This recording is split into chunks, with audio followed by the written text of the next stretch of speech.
In this session, we'll focus on artworks and materials that moved across regions and cultures.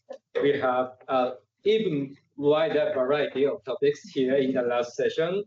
Our three speakers will take us through a fascinating range of cases, from composite altarpieces to imported porcelain and lacquered gifts. Our first speaker is Daniele Rivoletti, Associate Professor at the Université, Clermont, Auvergne, and junior member of the Institute of Université de France. His research focuses on Renaissance sculpture in Italy and France, with particular attention to altarpieces, artistic reception, and the historiography of sculpture. He is currently leading projects on French Renaissance sculpture collections at the Musée Anne du Bourgeois and on the transnational dynamics that shaped the colonization of Italian Quattrocento sculpture. And he got his PhD in Pisa, so he's now working in France. So he's a good example of this migration. And his paper is titled Composite Renaissance Altarpiece in and out of their centers of production. So let's jump. Very much, Takuma, for the introduction. It's true that I'm an example of a scholar on the move, and as Clermont-Ferrand is not far from a person, I feel sometimes like the small brother of Ghirlandaio, who lived in Florence, then moved to Auvergne. I'm very happy to be here at this conference today, and for a topic who raises several broad questions. In my paper, I intend to focus mainly, but not only, on the export of works from an artistic center to destinations near and far, and on the regions that gave rise to this mobility of works. I have chosen not to discuss the response that this mobility produced. I decided to interrogate this problem of artistic geography, not by considering a monographic analysis of an artist or a work, but rather a typology, namely the altarpiece. And since we are at the NIKI, I'd like to remember that one of the first scholars of the history of the altarpiece, Henk van Os, in studying the production of polytypes altarpieces in Siena between the Middle Ages and the early Renaissance, emphasized how the export of these products was one of the mechanisms that allows Siena to establish itself as an artistic center. For this talk, I will consider a typology of altarpiece that I'm currently working on. Composite altarpieces, as they have been called for some time now, because they are painted altarpieces which have a sculpture in the center rather than a painted panel. Most of them have obviously been altered, often destroyed. As research progresses, however, it becomes clear that many examples were produced in Italy during the 15th and the 16th century, particularly, but not only, in Venice and Tuscany. It is on these two regions that I would like to focus today. For the geography of art, composite altarpieces are, I believe, an interesting case study. They are, in fact, a complex variation of a product that is itself particularly complex and specialized. They often required the intervention of three different artists, namely a painter, a sculptor, and a woodcarver. Only a few centers were therefore able to produce them. And let's start with Venice. So polytics and composite altarpieces were produced in Venice or by Venetian artists, as this is the case you are seeing now by Jacobetto del Fiore, from the mid-14th century onwards, and the popularity continued through the 15th century. Some of the works produced in Venice were intended for the churches in the Serenissima. However, based on the surviving evidence, it seems that a very high percentage of the composite altarpieces produced in Venice in the 15th century, perhaps as many as half, were intended for export. From the 1st to the 9th decade of the century, works arrived in churches both on the mainland and on the Adriatic coast. I can mention the triptych formerly on the high altar of the Church of Santissima Annunziata in Rovato, signed by Antonio and Bartolomeo Vivarini in 1452. The polyptych formerly on the altar of the Oratory of the Confraternity of Sant'Antonio Abate in Pesaro, whose painted parts were commissioned in 1464 from Antonio Vivarini. The polyptych formerly in the Benedictine Church of Sant'Andrea in Rab, Dalmatia, signed by Bartolomeo Vivarini and dated 1485, and the altarpiece of the high altar of the parish church of San Bartolomeo in Olera, painted by Cima da Conigliano.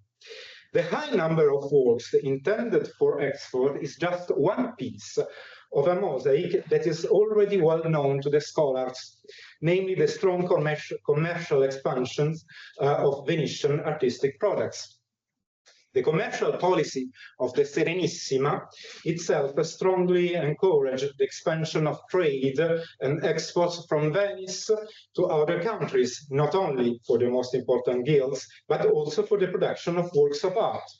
Modern historians have already highlighted the importance of a paragraph in the Statute of Venetian Painters, which authorized works on public holidays if it was intended for the completion of works to be shipped outside the city. Another element that comes as no surprise is the hegemonic position of the Vivarini workshop. It has already been noted that at least half of the main works by the head of the family, Antonio Vivarini, were intended for the export market. However, there is an important quantitative difference with regard to the production and export of painted altarpieces. If we look at the composite altarpieces made between the 5th and the 9th decades of the century, it has, during the period of activity of Antonio and Bartolomeo Vivarini, we'll note that the workshop seemed to have achieved a sort of monopoly for composite altarpieces, a situation that has no parallel elsewhere in Italy.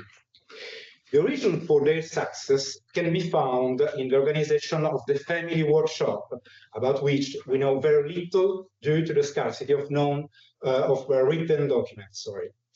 In particular, it will be necessary to understand how the Vivarini managed to achieve hegemony over products more complex than a painted altarpiece, which required collaboration with a wood carver and a sculptor, or at least with an artist specializing in carving both frames and figures.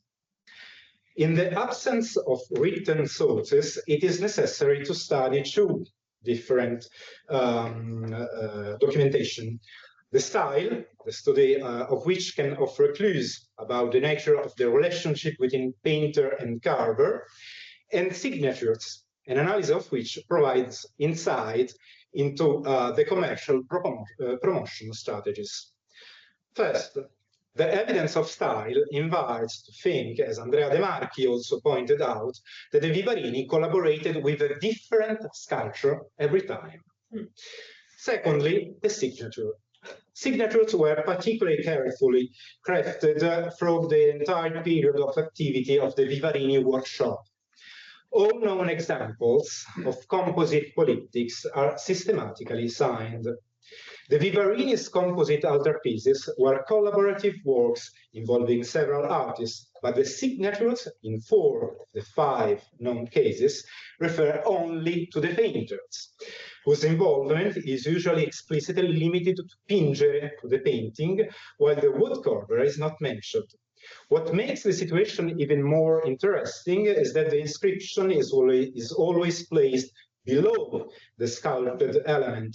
In the polyptychs in the Vatican and in Boston, and sorry for the bad quality of the image, it is even placed on the base itself, a choice that only serves to highlight the lack of clarification of the identity of the sculpture, as well as the carpenter, if it's not the same person as the wood carver. The signature can be studied from many perspectives. First, the text consistently mentions the lagoon origins of the painters and, in this case, also specifies that the work was not done locally, but in Venice, Venetis, Factum Venetis, and therefore sent from there. The position of the signature is also important in that it is placed along the central axis of the polyptych, below the sculptured element, at a height that would have made it easy to read when the work was placed on the altar. On the other hand, some evidence of a difficult relationship with writing suggests that the decoration of the signature, both in terms of verbal conception and material execution, was the responsibility of the Vivarini family themselves and not of the patron. I will only mention the incorrect syntax in the Boston Polyptych. As you can see, the painter here wrote Factum Venetis, made in Venice, and he added wrongly at the end, pinsit, he painted. And this is wrongly for the syntax.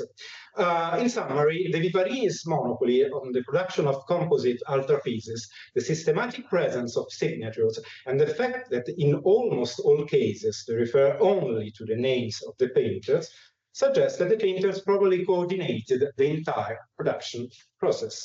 In this case, such extensive geographical mobility was the result of an excellent commercial strategy, and it was, in a way, activated by the artists themselves, who offered highly complex products to clients who could not have obtained such products in their immediate environment. And this is an important point. So let's go to another region, a major region for production and export of altarpieces in the 15th and the 16th century, the Tuscany, where the situation was very different from that in Venice. In Tuscany, most cases, these altarpieces were produced in one center and for the same center.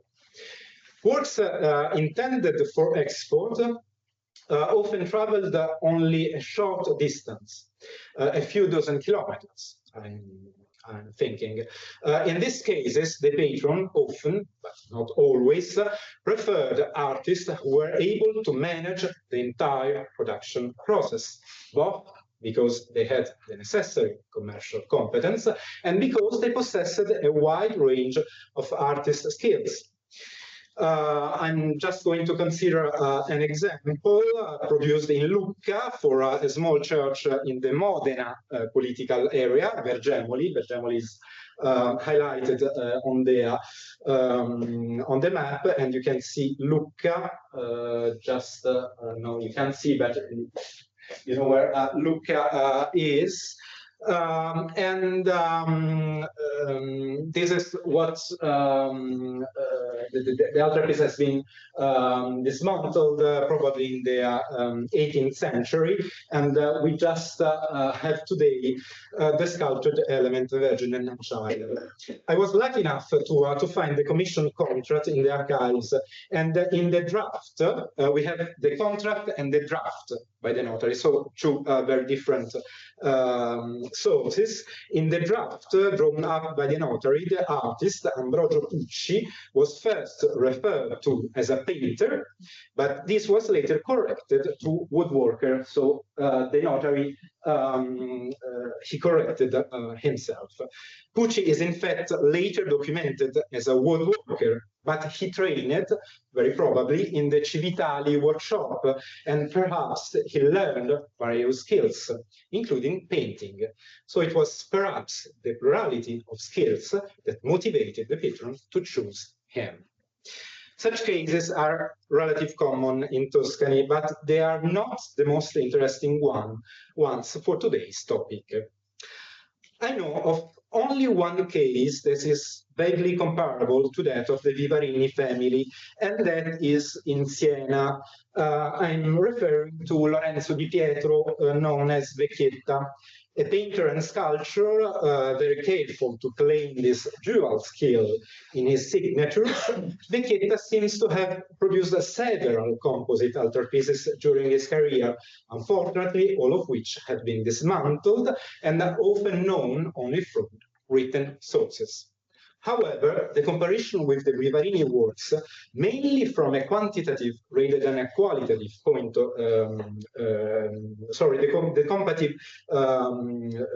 comparison with the Vivarini works can be proposed on a quantitative way. Of the altarpieces attributed to Vecchietta by sources, half or more were created in Siena and for Siena. The one you are seeing now was intended for the export. Well, actually, it is a work that has been much discussed recently and whose reconstruction is not accepted by all scholars. For my part, I'm firmly convinced that it was a painted and sculpted altarpiece, but I do not have time now to discuss in detail the problem. If the reconstruction is correct, we are talking of a composite altarpiece created by Vecchietta in Siena for a confraternity dedicated to San Bernardino, which met in the Franciscan Church of Narni in the Papal State. So we are not far from here. You can see Siena over there and Narni here.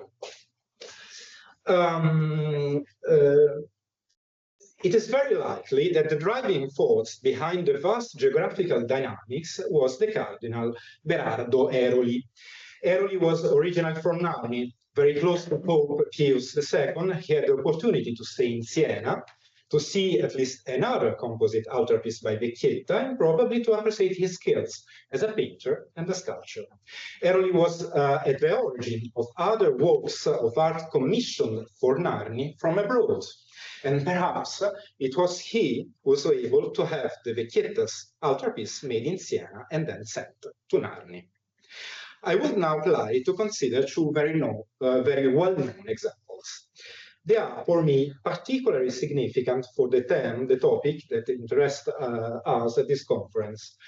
Both were intended for a leading artistic censure, Lucca in one case and Siena on the other, but they required the intervention of foreign artists.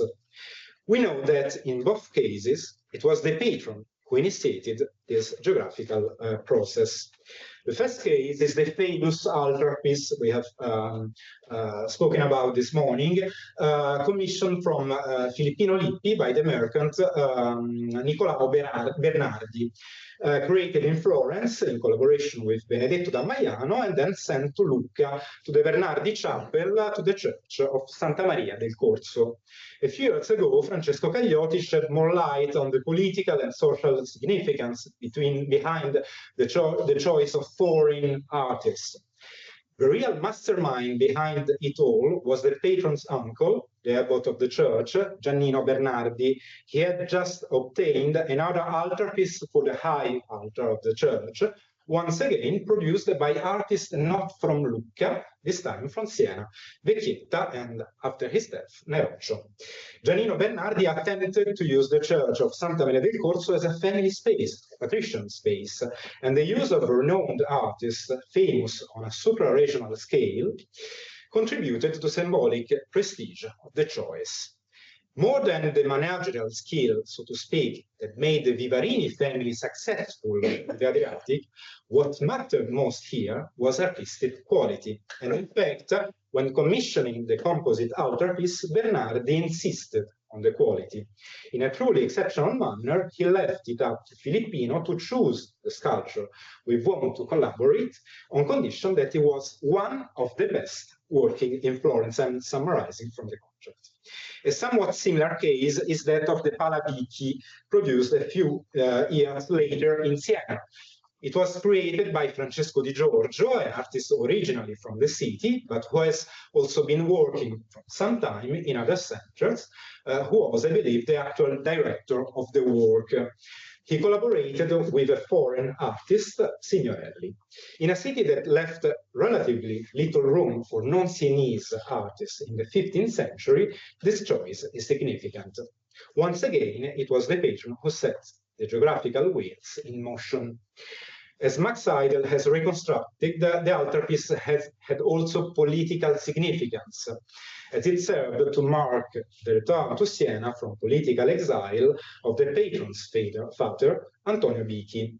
It seems to me that this breaks with Sienese tradition in several respects. First of all, with regard to the tradition of composite altarpieces produced in Siena. I have attempted to reconstruct the history of this typology in Siena, and I can summarize very quickly that they were produced from the beginning of the 15th century, initially as a means of self-celebration for confraternities or workers' guilds, which honored their patron saint. Here you have the example of the butchers, the Guild of the Butcher, the Carnaioli in Siena. Later, from the mid-15th century until the beginning of the 16th century, they were used mainly by religious orders to promote the cult of recently canonized saints. The Bichi altarpiece, on the other hand, is primarily a means of family self-promotion. And this is the first important break with the Sienese tradition. The choice of a non-Sienese painter, Signorelli, is also part of this strategy of breaking with tradition. I will conclude with a little known but nevertheless interesting example. It is a work documented only by 2 contracts, but of which no trace has yet been found. Perhaps it has been totally destroyed. So let's leave Tuscany to go to Savona and to travel in the sea. On the 22nd August 1503, Silvestro Centurione, a merchant of Genoese origin residing on the island of Minorca, concluded 2 legal agreements in Savona, one with Anselmo de Fornari and the other with Ludovico Brea, respectively, for the wood carving and painting of a composite altarpiece. The destination of the work was not specified in the contract, but it has been reasonably assumed that it was Minorca, where their patron lived. The narrow parabande prescribed in their contract, see here the word, which surrounded the altarpiece on the vertical sides and on the upper horizontal side, suggests the polvaroli of Iberian altarpieces. In this case, the shape of the altarpiece seems to conform to the local tradition. What causes the geographical opening, however, seems to be the desire to use 2 artists perceived by the patron as modern and therefore able to embody the break with tradition.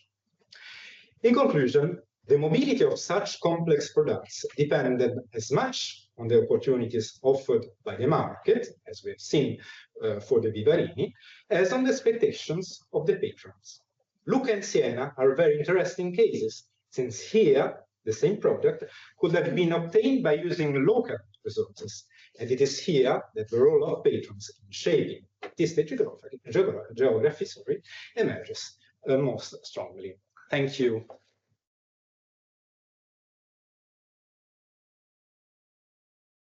Thank you, Daniele, for your inspiring talk. And our next speaker is Leah Clark, Associate Professor at Oxford College, Kellogg College. And she works on the mobility and exchange of art objects in the 15th century, especially at the Italian coast, such as Ferrara and Naples, and in connection with the wider Mediterranean and beyond. She is the author of a recent book, Codri Meditators, Transcultural Objects Between Renaissance Italy and the Islamic World, and she curated many books like European and wider world. That was my textbook in and I asked her to join our conference to make a bridge between Europe and wider world. And I'm very happy to have you among the speakers. And her paper is titled Fit for the Gods, Bellini, Chinese Porcelain, and Collecting Porcelain Practices at the Court of Ferrara. Okay. Swaths of blue paint contrasted with white form the lotus motifs on a porcelain bowl placed prominently in Giovanni Bellini's Feast of the Gods from 1514. This material translation, ultramarine blue and white pigments on a canvas parading as a ceramic vessel in the visual codes of mimesis, parallels the sorts of cultural translation and material metamorphosis that took place when Chinese porcelain made its way into the collections of the Italian princely elite in the princely elite.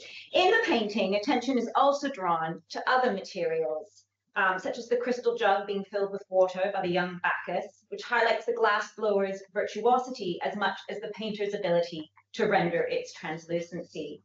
Bellini's painting allows the viewer to contemplate the paragone, the comparison of the arts, drawing attention to the technical skills that are required to make works of art, whether ceramic vessels, crystal vases, or the mimetic possibilities of painting. Indeed, once one notices the various vessels littering the scene, it is hard to ignore them. They range from terracotta to the latest invention of chalcedony glass and the highly prized 3 porcelain pieces the painting is famous for. Taking in some of the other paintings for the same space, one becomes overwhelmed at the material culture that floods the scenes. Bellini's Feast of the Gods is well known as one of the earliest representations of Chinese porcelain in Italy, executed only a decade or so later than his brother-in-law Mantegna's rendition of the Adoration of the Magi, likely made for Alfonso's sister Isabella d'Este. Painted for one of the famed Camerini of Duke Alfonso d'Este of Ferrara, and later repainted by a compatriot Titian and the Ferraris Dossi, it is often assumed that the artist copied Chinese porcelain he had seen in his native city of Venice. Yet the recent discovery of a large porcelain collection in Ferrara puts that into question. This paper is less attentive to the mobility of artists and more on the mobility of things, ceramics, materials, and technologies. Alfonso's paintings, now dispersed and viewed in museums, not only alienates them from their original context of the Camerini, but also away from the meaningful interchanges they've engendered with objects housed in the rooms. It is important to underscore that contemporary visitors to collecting spaces viewed these works not in a single fixed location or in isolation, but often as they move between a variety of spaces. Alfonso Primo d'Este's collecting pursuits are often reduced to frivolity compared to his sibling Isabella d'Este, the Marchioness of Mantua. Evaluations of Alfonso's personality have had a bearing on his reputation in the assessment of his role as a cultural figure and a ruler. Edmund Gardner characterized him in 1904 as brusque in manners and negligent in attire. Instead, he devoted himself to his favorite mechanical pursuits, casting guns, working in metal, manufacturing maiolica vessels, and the like in his own private bottega, end quote. There are numerous scholarly speculations on the literary sources and interpretations of the bacchanals painted for Alfonso d'Este in Ferrara, as well as the organization of the Camerino, where they were displayed, and the larger suite of rooms known as the Camerini.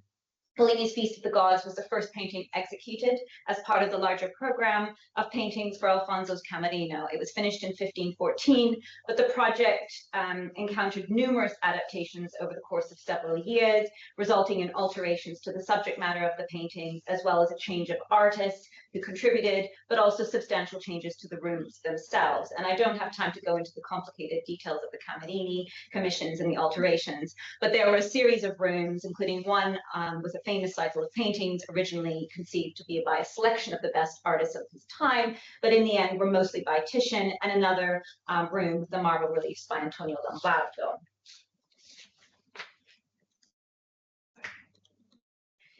Primary sources suggest chests, cabinets, and other framing devices were made to hold a variety of objects, while letters suggest the rooms were actually sometimes used to dine in on occasion. It is clear then that a variety of objects were on display. The marble reliefs and the paintings did not stand alone, but interacted with statues and vases. In addition, the rooms were not only used as spaces for display, but visitors also ate in them. becoming part of the spectacle. It is likely that the vessels and plates used for dining were carefully selected from the Duke's collections, possibly even similar to the porcelain and glass that were on display in the paintings, creating a dialogue between fictive representations of feasts by the gods and the sensorial reality of dining by courtiers and princes. The larger program reveals that these rooms showcased Alfonso's greater interests and need to be seen as a collaborative whole rather than individual works of art meant for singular viewing in isolation. The correspondence between Titian and the court of Ferrara is particularly revealing in this sense. On the 5th of February 1520, a letter from Venice attests to Titian's involvement in procuring ceramics and glass for Alfonso and provides details on the commission of the stages of production. So in May 1520, Alfonso is updated on the vessels for his spezzeria or pharmacy, which are being sent by ship hand, which comprise 11 large, 11 medium, and 20 small items in maiolica with lids. It is evident that while Alfonso was commissioning the paintings by Titian for the Camerino, he was also actively planning either changes to a spezzeria or an entirely new suite of rooms to house the contents of his pharmacy. Titian's designs for the maiolica and his visits to the Murano glassworks demonstrate he had also a keen investment in the pharmacy's program. Dosso was also involved in designing some of these vessels as well as painting the rooms of the pharmacy. Descriptions of Alfonso's collections and his interests reveal material cultures just as important as the paintings he commissioned. In his Historiae, Gasparro Sardi noted that in 1505, Alfonso took pleasure in beautiful gardens, pictures, and lavori di mano, such as wood inlay, making gold and stone vases, and that these interests were part of the larger renovations of the room Secreta. In conjunction with what we know of Antonio Lombardo's release, in addition to the title given to some of the rooms like Camerino d'Alabastro or Camerino Dorate, it must be assumed that attention to materials was important. The alabaster certainly would have provided a provocative background to not only the paintings, but the objects on display, particularly ceramics like blue and white porcelain would have been striking against alabaster, while the play of light across material surfaces such as marble would have heightened the sensorial experience. In 1559, inventories were taken of several of the important rooms in the Castelvecchio at the death of Alfonso's son, Duke Ercole II d'Este. One key inventory was taken on the 11th of December, 1559, and is described as containing goods found in the studio, that is the marble room, and the gilded room of the Duke. Certainly the rooms would have been altered by Ercole II, and the collections also added to or removed according to Ercole's taste. And yet the presence of certain items such as Titian's Christ with a coin commissioned by Alfonso and the associated medals and coins, as well as Alfonso's will, so a copy of Alfonso's will is still in this place, suggests that some carryover, and they are worth considering in the absence of a detailed inventory from Alfonso's time. The inventory starts with the Camerino Minor, and it's not particularly always clear what rooms are being referred to in the inventory, but presumably this was the marble room, as the Adorato is specified as separate. Above the cornices in the room were around 25 metal sculptures, including a few statues of Hercules, one of Mercury, the head of a beautiful black woman, a satyr, and other figures, as well as a green earthenware vessel and one in white. Then what follows is a description of items found in 7 cabinets, including metal sculptures and vessels in a range of materials, including hard stone, glass, ivory, earthenware, and Chinese porcelain, in addition to a stucco portrait of Ercole I d'Este. These inventories reveal the broad range of works of art housed in these spaces beyond paintings and underscore the importance of taking a holistic view of the concatenation of images, objects, materials, even tastes and sounds that visitors would have been confronted with. But what about other rooms and objects on display around the palace? Significant for my study is the evidence of a porcelain collection in what was called the Standa delle Porcellane from the 16th century. So Alfonso's mother, Eleonora d'Aragona, had one of the largest collections of Chinese porcelain in Italy in the 15th century, surpassing the Medici collections at that time, over 150 pieces. It is likely that Eleanor's porcelain collection was inherited by her children, distributed and divided amongst them, with the majority likely staying in the Este Guardaroba and inherited by Alfonso and his successors. Porcelain was still highly prized, collectible in the 16th century, but by this time, porcelain collections had increased in Europe due to expanding markets and trade routes. The King of Spain, Philip II, for example, had over 3,000 pieces of porcelain in his collections, which reflected Spain's vast empire. Smaller state like Ferrara, which had not managed to directly participate in colonial expansion, such as Spain or Portugal, might have hoped that this porcelain collection would kind of show Alfonso's kind of global aspirations. So the collections of his Camerini enabled Alfonso to engage with a rapidly expanding world, if limited to his Camerini, but also spoke to the ambitions of his ancestors, the Aragonese, who in the previous century had established a significant global capital from Naples. The decorative programs and paintings belonging to Alfonso's Camerino in particular, or at least, the decorative programs and paintings belong to Alfonso's Camerino, in particular suggest that his mother, Eleanor's collections, became an important part of that collecting pursuit, or perhaps at the beginnings of this larger collection, as well as fueling his interests in supporting attempts at local manufacture. And here I'm just showing you a range of kind of objects that feature in this inventory. We haven't been able to match them up with the inventory itself, with actual objects. So the inventory of the porcelain room was taken on the 15th of December, 1559. The Stand delle Porcellane included shelves displaying a range of vessels in diverse materials, a table, cupboards, and wardrobes containing a diversity of goods beyond porcelain. No evidence so far has revealed when or where this room was created, but the presence of porcelain and a room dedicated to it suggests that the collection was built up over time, and so some of these objects housed here may have been a culmination of kind of estate collections from a while. It's also likely this included porcelain from Aragonese collections in Naples, including those of the exiled Duke of Calabria, who came to Ferrara with chests full of porcelain, for which an inventory was taken in 1527, and as mentioned, probably Eleanor's collections also were left here. But a document from October 1543 already attests to the room in existence at that time, when porcelain was moved from the Stand delle Porcellane to the Camerini. So there's evidence of actually these objects moving out of the Stand delle Porcellane and moving across to the Camerini. So for one example, one entry consigns 2 small porcelain cups from the porcelain room to be used by the Duke in the Camerino Adorato. The inventory of the Stand delle Porcellane is fairly long and details a room with numerous shelves displaying about 250 porcelain vessels, just under 50 copper and brass vessels.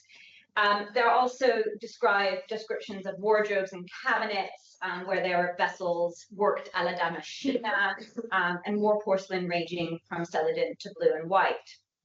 Inside a wardrobe, we find a pestle and mortar, a silver vase for making perfume water, 8 recipe books, 4 wooden cabinets to hold metals, and various vases. And then on top of these wardrobes, there was also a wide range of vessels, including antique vessels, maiolica and porcelain, as well as confectionaries and aromatics such as ginger and musk that were placed in vases and flasks.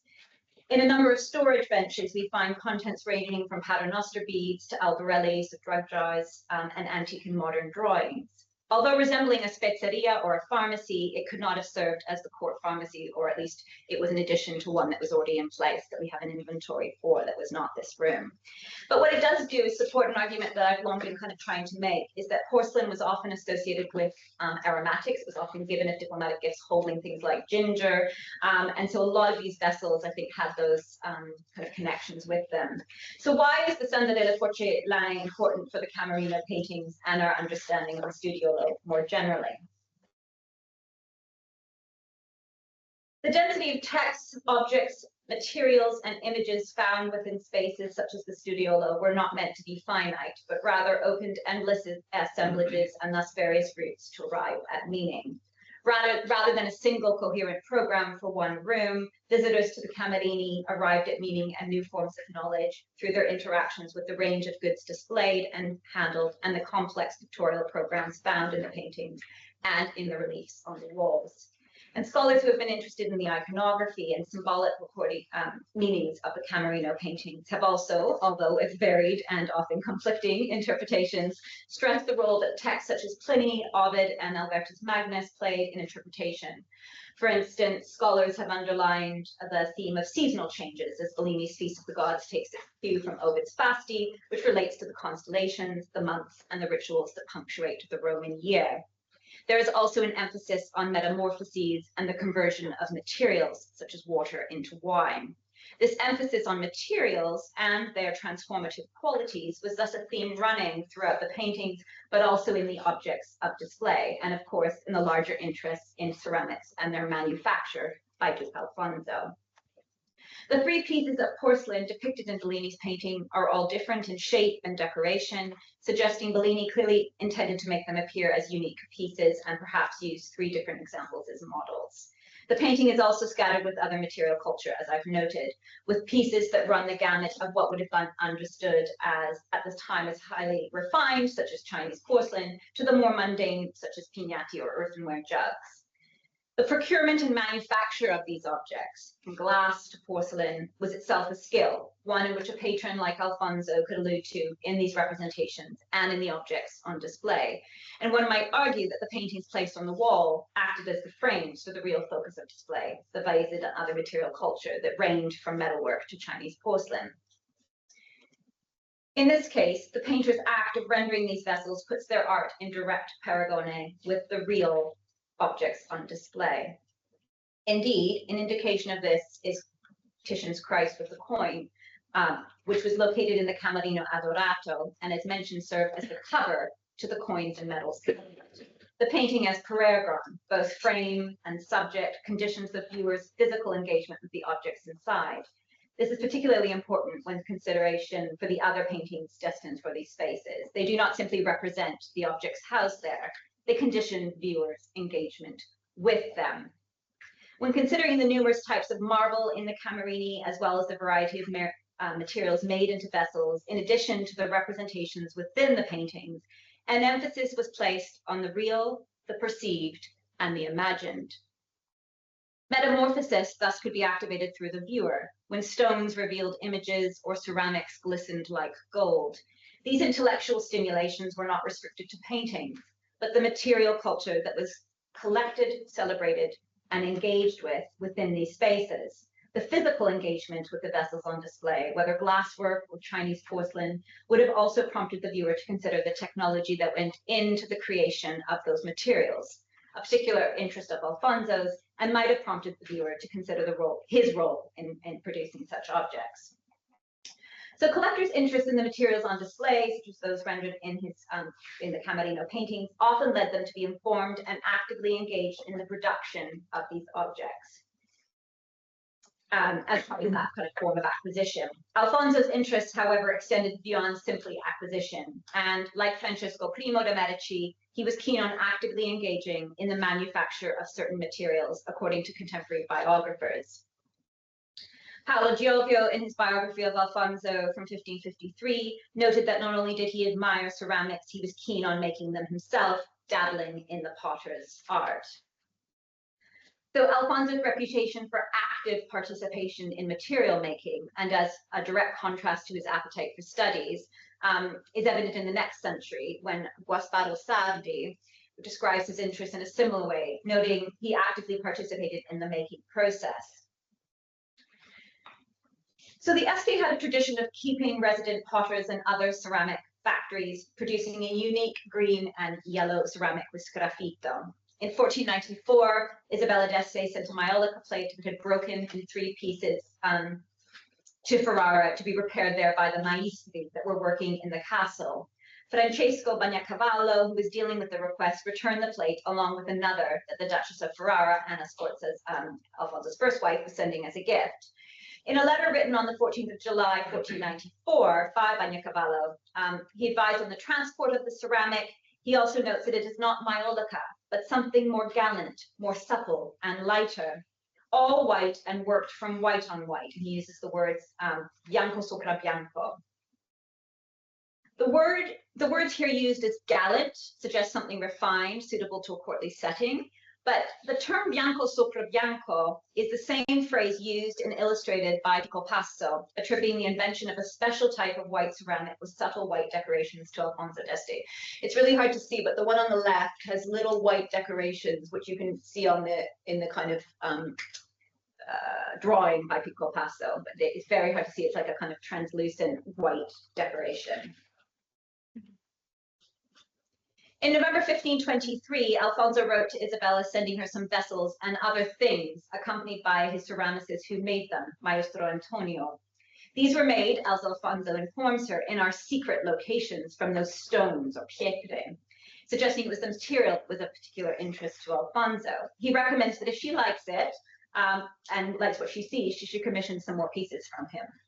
The letter corresponds to payments in the Este account books for ceramicists making special white ceramics.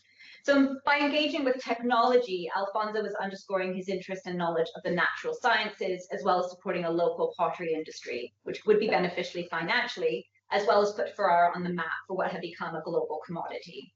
As such, Alfonso felt eager to learn from other ceramicists. In May 1519, Jacopo Tebaldo wrote from Venice, sending a pieteletto and a scudella of porcellana ficta, kind of fictive porcelain, from her ceramicist there. Tebaldo notes that the ceramicists say they did not come out in a boat because he had fired them too high or had given them too much fire, basically. So this letter attests to the knowledge that was conveyed through letters, whereby Alfonso learns the trial and error process that went into firing. So it's not always kind of the perfect thing, but here's something that didn't work and he can learn from it.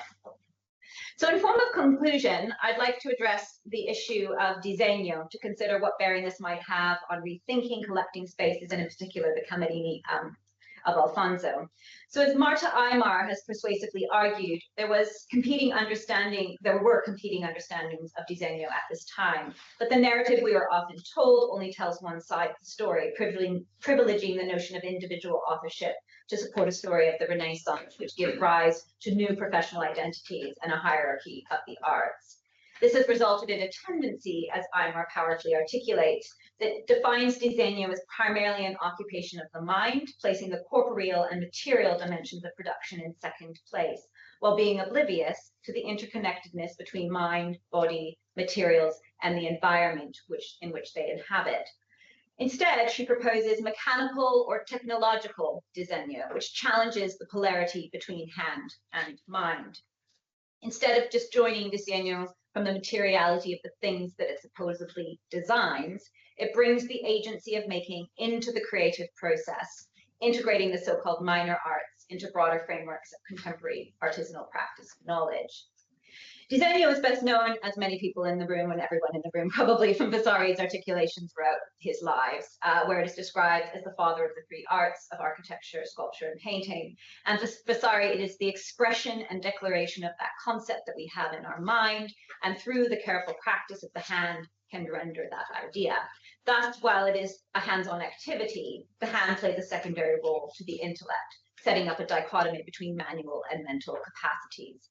But there's also a second problem around disegno in the lives, and particularly for the so-called decorative arts, where Vasari's emphasis on the imitation is an emphasis on imitation of nature through figuration. So this excludes imitation outside of figural mimesis, such as material mimesis. So things like chalcedony glass that mimics chalcedony stone, or lusterware that imitates metalware. Yet it is clear that mimicry of materials was not simply a ceramic parading as a gold vessel, but a witty dialogue.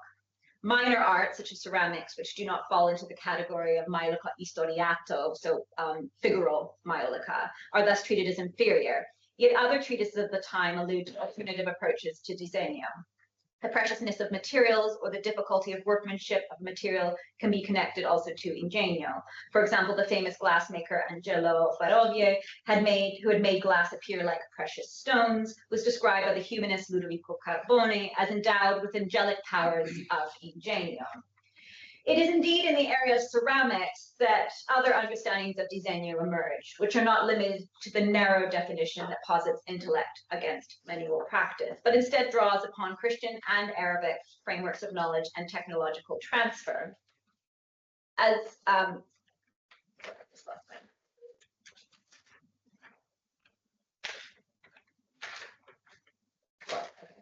time. As well as ornament. So in Vanuccio Biringuccio's Pyrotechnica, or Arts of Fire, we find alternative definitions. Biringuccio was a metallurgist who traveled to a number of courts, including Alfonso's in Ferrara at the start of the 16th century, and in the 1530s he was employed to cast arms and construct fortresses for rulers, including Ercole Due d'Este. It is noteworthy that disegno here is specifically linked to the beauty, shape, and ornament of vessels. But there is another form of knowledge, which is linked to the technological processes that go into firing, glazing, and finishing of ceramics, something Pico Passo dedicates considerable time also in his treatise on ceramics. So for Paolo Giolio's Alfonso biographer, the Duke's use of earthenware at table was a sign of a good and a just prince, which he says made him even more honorable because they were made by the hand of the Duke and his industry. The act of giving form and the relationship between the body of the artisan and the body of the ceramic vessel provides another angle in relation to the close physical relationship between maker, shaper, and material, as evidenced by one of Pico Passo's illustrations on the top left. The manual labor required to make and shape pots had to be well timed, graceful, and articulate. As anyone knows who has tried to throw a pot on a wheel, any sudden movement can misshape a bowl. So a parallel can be made with a courtier who had to know how to comport and control one's body, whether dancing or holding one's glass at table. And Alfonso's interest in ceramics and their representations in the Feast of the Gods was thus a statement about the intellectual and technological capabilities of the manual arts. Looking at the material, sensorial, and pictorial conditions of the Camerini thus also allows us to explore broader understandings of disegno. The inclusion of porcelain in Bellini's Feast of the Gods is not simply a representation of Alfonso's porcelain collections and his interests, it is of course that, but it also it shows the global mobility of objects in this period. But it is also, as I've tried to argue, it sets up a very kind of complex relationship between reality and fiction and the metaphoric capability of material culture. Thank you.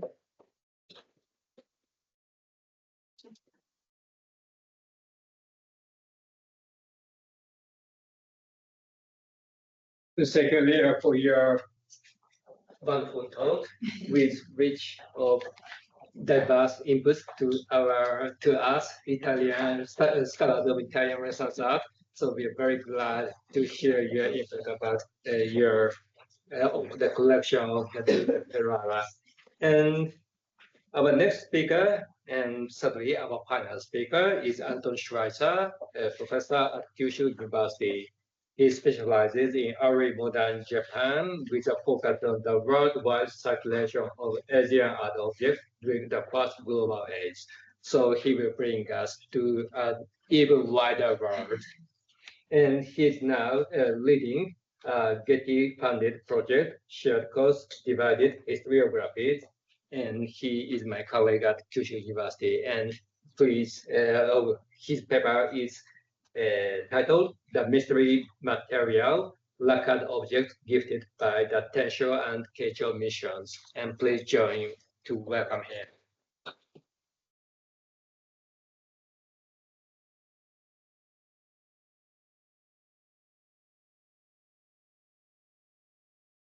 So thank you very much for this kind introduction. Of course, I also would like to thank NIKI and the organizers for this symposium, Michael Kwakkelstein, and then my dear colleague Ito Takuma for inviting me to speak here today. I also would like to thank the Kajima Foundation for providing generous funding for my trip to Italy. As Takuma just mentioned with this talk, I'm going to continue shifting our focus away from Europe to East Asia and specifically to Japan. The archipelago had been a mainstay in the European imagination since around the year 1300, when Marco Polo described it entirely from hearsay as a country of incredible riches, especially gold and pearls. The first Europeans reached Japan much later, during the 1540s, and far into the early modern period, Japan remained a destination of considerable fascination for all Europeans. This is especially true about the material that is my subject today, lacquer or urushi. Unlike Chinese porcelain, which you just heard about from Leah, which arrived to Europe through intermediary trade already during the late medieval era, lacquer was during the 16th and 17th century still a new material. The majority of lacquered objects moved in the sphere of the Habsburg Empire. Many found their way into church treasuries or Kunst- und Wunderkammern, the collections of art and wonders. Their principal attraction was the unknown material and the non-replicable technology. Lacquer was a very specific material also in Japan, yet for different reasons and with a different iconography of the material. And in the following, I will undertake to answer the question what the material of lacquer, its technology, and its stylistic articulation meant to beholders both in Japan and in Europe. I will limit my sample pieces to a very few, namely those which can be attributed with some confidence to not one, but two. I adjusted my topic a little bit, the two earliest diplomatic missions from Japan to Europe. This establishes an anchor in time and allows us to assume specific contexts for production, sponsorship, and the target audiences. In the following, I will first briefly survey the two diplomatic events, and then I will introduce the material and technology of urushi and arrive at its reception in Japan and Europe. So two diplomatic missions brought Japanese individuals for the first time to Catholic Southern Europe in the late 16th and early 17th century. The first of these missions, the so-called Tenshō mission after the Japanese era, Tenshō, reached Rome in 1585. It was conceived by the Jesuits, by the Jesuit Father Visitor Alessandro Valignano, at the end of his more than 2-year-long stay in Japan. Valignano did what we would call today quality improvement. He intended to bring some carefully selected converts to Rome. His aim was twofold. First, it was to fundraise for the always financially struggling missionary enterprise. And he wanted to fundraise at the Vatican and among the European nobility. And secondly, and importantly, the trip also aimed at imprinting some members of the educated Japanese elite with the splendor of Christianity and the grandeur of its major cities, thus correcting a widespread perception in Japan of the Europeans as poor, uncivilized, and technologically inferior. Valignano selected 4 Japanese boys from their seminaries in Japan's southern island of Kyushu. Japan in the late 16th century was a country in prolonged civil war, and Kyushu was among the safest and most welcoming regions for Europeans in Japan. The 4 boys, early teenagers at the time of the departure, were scions of samurai families of regional importance, which were friendly towards the Jesuits and the trade of the Europeans. 2 of them, Ito Sukemasu, Don Mancho, and Chichiba Seizaemon, Don Miguel, they acted as ambassadors for their lords or daimyo. Mancho spoke for Otomo Yoshishige, who's also known by his Buddhist name Otomo Sorin, and Miguel spoke for 2 lords, Arima Harunobu and Omura Sumitada. The remaining 2 boys, Hara Martin and Nakaura Julian, acted as the companions. So it was 4 legates altogether. At its conception, the mission was envisioned as a very low-profile affair. The basic ceremonial equipment, that is formal Japanese dress, letters, and letter boxes, came from the sponsoring samurai lords. Valignano did not accompany the mission himself to Europe, instructed to stay away from lavish court ceremonies, dress with restraint, and project an unassuming and devout public image. Mostly due to financial limitations, also only a small number of relatively humble gifts were taken from Japan. The Jesuit internal records make repeated mention of having not enough, and in particular, having not enough impressive or expensive gifts. They therefore amended gifts by buying additional items during the journey via the harbors of Macau, Malacca, Cochin, and Goa. The only artistically first-rate Japanese gift came from Japan's, at the time, premier warlord, Oda Nobunaga, who gave them a pair of folding screens, Ryobu, depicting his recently built castle town of Azuchi as a gift for the Pope. In contrast to its humble conception, once in Europe, the mission was greeted by tremendous attention. In virtually every place they visited, they were hosted by local dignitaries. A large volume of printed books and broadsheets, Adriana Boscaro counted more than 70, made the Tenshō mission a kind of media phenomenon that was widely perceived in Catholic Europe, way beyond those regions through which the mission actually traveled. And a good example is this broadsheet printed in Augsburg in Germany. Diogo de Mesquita is the chaperone, so it's the 4 boys and their Jesuit chaperone. Once in Rome, the 4 legates were finally received in audience by Pope Gregory XIII. The elderly Pope passed then away only 4 weeks later, giving the dispatch the opportunity to witness the conclave and the inauguration of the succeeding Pope, Sixtus V. The general configuration of the second mission, the so-called Keicho mission, was remarkably different.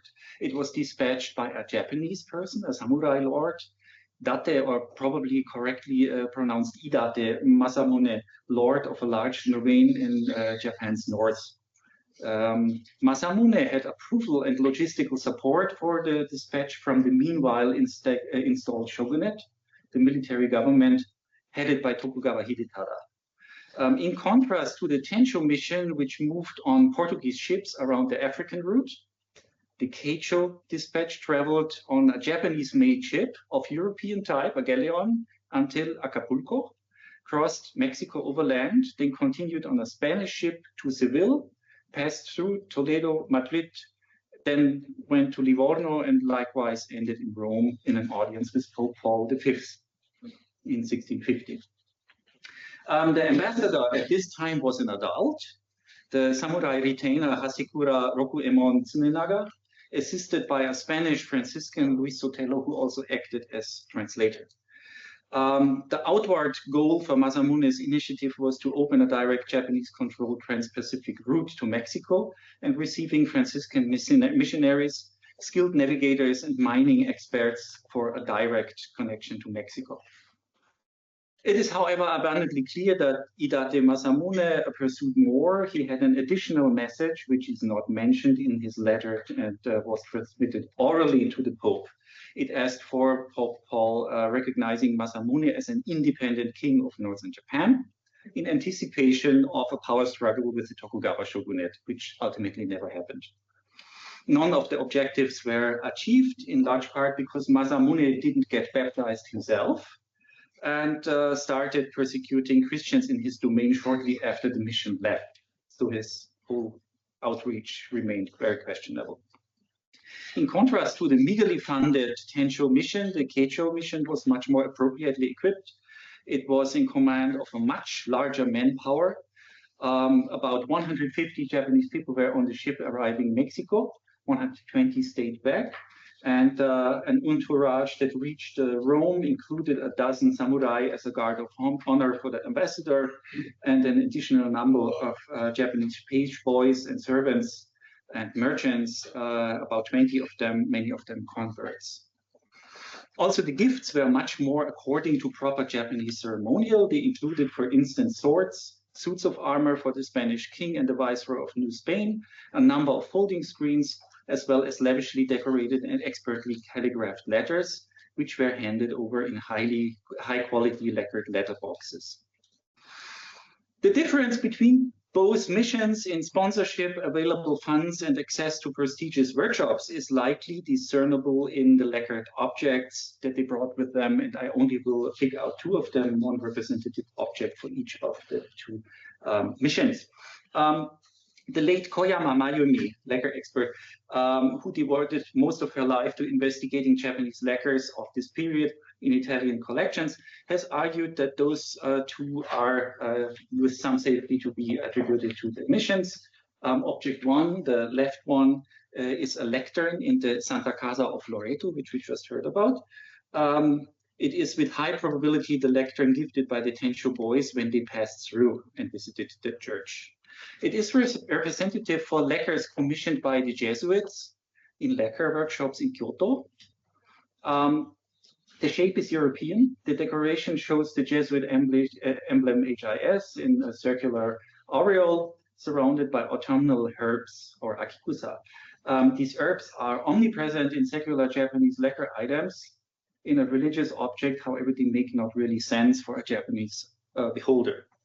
The geometrical frame along the lectern's edges, a staple element of such Jesuit-sponsored lacquers, is not traditional in Japanese art. Instead, there have been convincing cases being made that the origins lie in northwestern Indian rosewood furniture, examples of which might have been brought to Japan and served as templates. The second example piece is a round-lidded coffer in a private collection in Rome. Koyama identified it with an item in the official lists of gifted objects to Pope Paul V. The technical and stylistic accomplishment of this coffer is markedly higher than the Loreto lectern. The decoration with grapevines differs markedly from conventional Japanese lacquers. It is likewise inspired by what Japanese beholders would have experienced as foreign. Its iconography, however, so grapevines, as surprisingly as it is, are pretty much in tune with Japanese tradition. Grapevines are evident in East Asian art since about the 7th century, about the time when the practice of drinking wine became prevalent in China. It never reached Japan, but the iconography did. In early 17th century Japan, grapevines were often used in object design and also in architectural contexts for delineating a transition from a profane to a sacred space. We find grapevines, for instance, on the exterior of containers that were meant to house sacred or precious contents, or then in architectural contexts on pillars or traverse beams around the sanctum of temple or shrine buildings. So, before we proceed further, we have to pause and discuss the material and technology of lacquer in Japan. The kind of lacquer which we are encountering here in Japan, China, and Korea is the sap of a tree, Rus vermiciflua. This North Asian lacquer is termed urushi in Japanese and chi in Chinese. A related but botanically different species exists in Southeast Asia, but it's somewhat chemically different and less hard, the surface. Cultivation of lacquer trees is tedious. Urushi doesn't flourish in plantations, but has to be harvested in mixed cultivation in mountain slopes interspersed with other trees. The sap is collected at specific times of the years by cutting the bark and affixing a receptacle. The yield is extremely low, about 1 centimeter a day during the harvesting period. The collected raw lacquer then has to be filtered, dehydrated by slow movement in an open trough for hours. I did this for 45 minutes. It is terrible. And then it has to be seasoned in barrels for several years before it can be further used. So you always have to be working in a sustainable way. Lacquer can be pigmented. The most common colors are black, done with pine needle soot or black iron oxide, or red, done with cinnabar or red iron oxide. Urushi is not only laborious to obtain, but also difficult to work with. About 70% of humans experience an allergic reaction upon direct contact with the substance, with symptoms ranging from light skin irritation to severe blistering, fever, and difficulties with breathing. I had it. Don't touch it. Urushi does not harden in an absolutely dry atmospheric atmosphere or when applied in thick layers. However, urushi hardens overnight if applied in thin layers and exposed to a high atmospherical humidity. For these reasons, lacquer craftspeople use a purpose-built moist room, typically a wooden closet that has been wetted before the workpiece is put in. The most common core material for lacquered items is wood. Since the application of lacquer has to be done in many, many thin layers, craftspeople afford great care to preparing the core so that there remains no wood grain visible. On high quality pieces, an all-over lining with hemp textile is applied, followed by several layers of priming. Common priming mixtures are made from rice starch, urushi, and some filling materials such as powdered clay or stone. Only once a smooth surface has been achieved, the actual lacquering with pigmented lacquer can be done typically in at least 3, but sometimes in layers. And the final layer is polished with the hand and powdered buckhorn. And then you get this glass-like, extremely deep surface. Urushi is chemically stable and resistant to heat, alcohol, and most acids. It is, however, easily damaged by abrasion and vulnerable to ultraviolet light. Now, there exist a large number of decoration techniques. Most of the objects that came to Europe in the period relevant for us today are decorated with one of 2 basic techniques: inlays of mother of pearl or sprinkling of metal powders. Mother of pearl inlay, raden in Japanese, means the application of thin pieces of iridescent mother of pearl to the priming layers. These inlays are then lacquered over, like here, and then burnished until they emerge again, thus making the mother of pearl decoration flush with the black lacquer surface. The second prevalent decoration technique is termed in Japanese maki-e, literally sprinkled picture. Maki-e involves the painting of subjects with liquid lacquer on top of an already accomplished urushi surface. Then powdered metal, typically gold or silver, but basically you can sprinkle whatever adheres to any kind of powder, is sprinkled on and will only stick to the freshly painted, thus adhesive areas.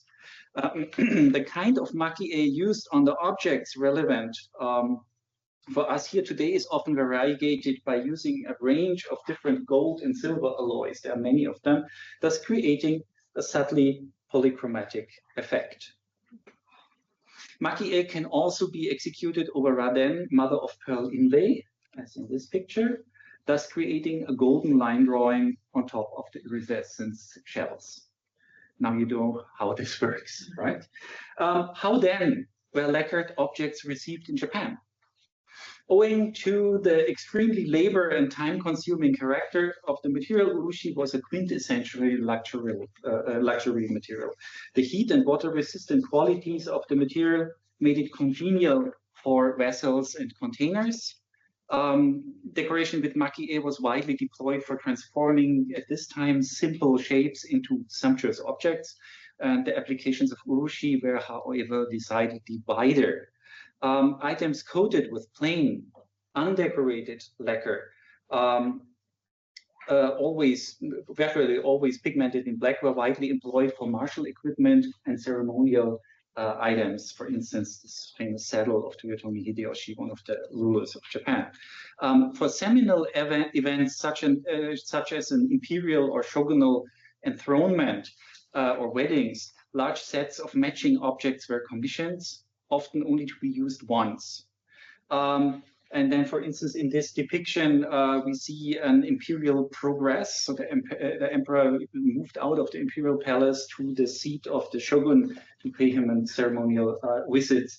In this case, the entire frame of the ox cart and all its accessories, such as the shaft rest, and the steps towards the cart, are all lacquered in plain black. So the steps, the rest, that's it. All of the wooden frame is lacquered in black. The arguably most surprising application of urushi was architecture. The late 16th and early 17th century saw a countrywide wave of rebuilding war-torn cities and religious institutions. Many of the powerful and affluent samurai lords gifted to temples or shrines entire buildings of breathtaking splendor, typically highly visible structures such as gateways, bridges, or temporary mortuary halls, like this case. The deployment of urushi in such cases reveals the material's nuanced iconography. Not only is it extremely expensive and time-consuming to manufacture, but to lacquer an entire building will also unavoidably and rapidly lead into deterioration, since the material is light-sensitive. The deep color and brilliant gloss of a recently applied urushi coating resembles a wet surface or a deep body of water. since water is the most important purifying agent in Japan's indigenous religion, Shinto, the appearance of black lacquer evokes strong associations of ritual purity and freshness. Both in the case of whole buildings or small luxury items, the most fundamental message is the manifestation of newness. Intriguingly, the material's very delicacy and vulnerability to scratches and light damage also was understood to emphasize the gift's manifestation in time. What looked radiant and new at the point of donation quickly assumed an aged appearance, not necessarily a negative thing in Japanese context, because there is a deeply rooted appreciation of patina, but it always established a strong anchor in the object's temporality and the moment of facture. The pieces that can be attributed to the two missions belong to a specific style, which is commonly called Namban lacquers. Namban, literally Southern Barbarians, was an umbrella term for foreigners coming to Japan from any southerly direction. The term is often used for the Portuguese and the Spanish, but in fact, the Japanese used it for a wide range of Southeast and South Asian people too. In comparison with mainstream lacquers of the period, Namban lacquers have a much denser decoration, geometrical frames, and make profuse use of mother-of-pearl inlay, which was not done in Japan at this time. The mother-of-pearl inlay is typically not figurative and not precisely shaped, but rather of square or irregular shape, seemingly interspersed at random and conflicting with the decorative subjects. The art historian Kobayashi Koji has convincingly argued that these inlays are inspired by a pre-existing tradition of paper decoration, where cut gold or silver leaf is often deployed for very similar effects, namely rendering the subjects with a pervasive sparkle that removes them from everyday perception and naturalism. So this is cut gold leaf kirikane, and this is cut silver leaf. So that's kirigine. In short, these insights about iconography of the material and the decoration make it clear that lacquered items were, from the Japanese perspective, a congenial medium for stunning diplomatic gifts.